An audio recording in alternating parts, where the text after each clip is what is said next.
The Galactic Council had seen thousands of species rise and fall, but none quite like humanity.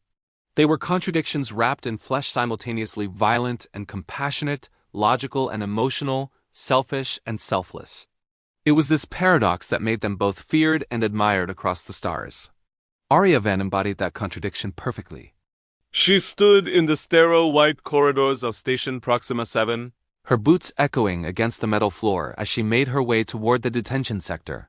The station's AI had flagged her approach 3 times already, warning her that the creature she sought was scheduled for termination in less than 6 hours. She ignored each warning with the same quiet determination that had made her both a celebrated diplomat and a notorious troublemaker in equal measure. The Valdring cub huddled in the corner of his cell, his crystalline fur matted with grime and fear. He was small, barely reaching Arya's waist, and his 4 amber eyes tracked her movement with the desperate wariness of prey that knows the predator has arrived. The species was known across the galaxy for their exceptional telepathic abilities, but this one's mind voice was silent, damaged by whatever trauma had brought him here.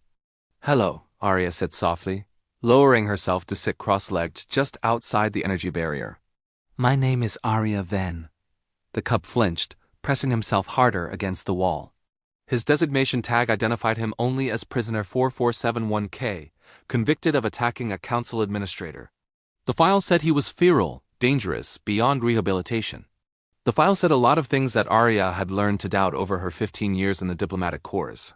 "I'm not here to hurt you," she continued, her voice steady and calm. "I'm here to offer you a choice." For 3 hours she sat there.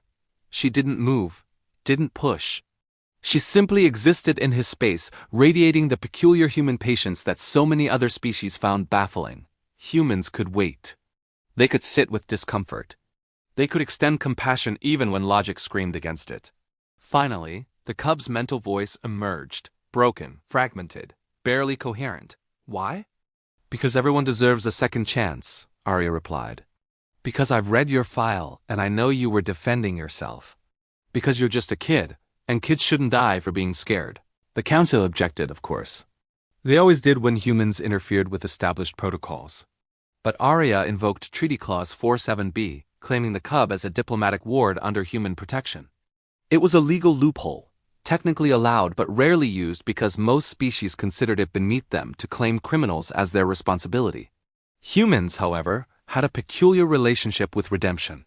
She named him Kiro, a human word meaning hope in one of Earth's ancient languages. He fought her at first, snapping and hissing, his telepathic abilities lashing out in waves of confused anger and pain. But Arya had worked with trauma before. She knew how to give space while still being present, how to set boundaries while offering freedom, how to teach without demanding. The transformation didn't happen overnight. It took months before Kiro could sleep without nightmares. It took a year before he could stand in a crowded room without panicking. Arya taught him human languages: Mandarin, English, Swahili, because she believed that understanding multiple perspectives was the foundation of diplomacy. She taught him mathematics and history, art and philosophy. She showed him how humans negotiated, compromised, forgave. Most importantly, she taught him something the galaxy had forgotten: that being vulnerable wasn't weakness, and that acknowledging pain was the first step toward healing. Kiro's telepathic abilities, once wild and uncontrolled, became his greatest asset under Arya's guidance. She helped him understand that his gift wasn't a weapon but a bridge, a way to truly understand what others felt and needed. Where other diplomats relied on words and cultural knowledge, Kiro could sense the genuine emotions beneath political posturing. He could feel when someone was afraid, when they were lying to protect themselves, when they genuinely wanted peace but didn't know how to ask for it. The Galactic Council noticed when Kiro, at age 19 in human years, successfully mediated a trade dispute that had threatened to escalate into armed conflict between 2 powerful systems. They noticed when he negotiated a hostage situation that had stumped their best negotiators for weeks. They noticed when colony after colony requested him specifically for their most delicate diplomatic missions.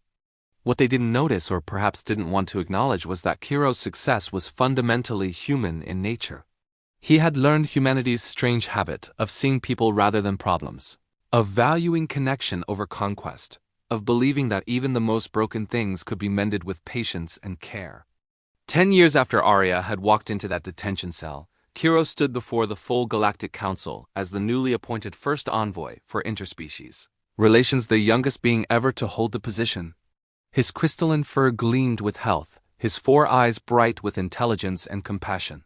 His telepathic voice, once shattered and silent, now resonated with clarity and warmth that could be felt by every telepath in the chamber. Arya watched from the gallery, pride radiating from her like warmth from a star. She had retired from active diplomatic service 2 years prior, content to teach at the Human Diplomatic Academy on Earth. But she had made the journey to Council Station, prime for this moment. As Kiro delivered his acceptance speech speaking of bridges instead of barriers, of understanding instead of judgment, of second chances, and the courage it took to offer them, the council members shifted uncomfortably. Because in that moment they understood what made humans so dangerous and so valuable. Humans looked at a condemned cub and saw potential. They looked at the broken and saw possibilities. They extended helping hands into darkness and pulled out light over and over again, even when it made no logical sense to do so. After the ceremony, Kiro found Arya in the diplomatic gardens. Without words, he wrapped his arms around her in a very human gesture of gratitude and love.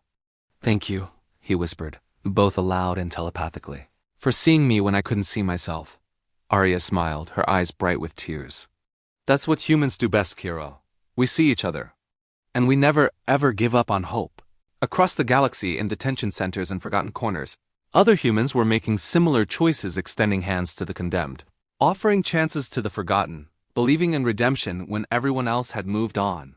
It was humanity's greatest weakness and their most terrifying strength. Because a species that could turn a condemned cub into the finest envoy the galaxy had ever known was a species that could change anything. Given enough time and stubborn, irrational hope,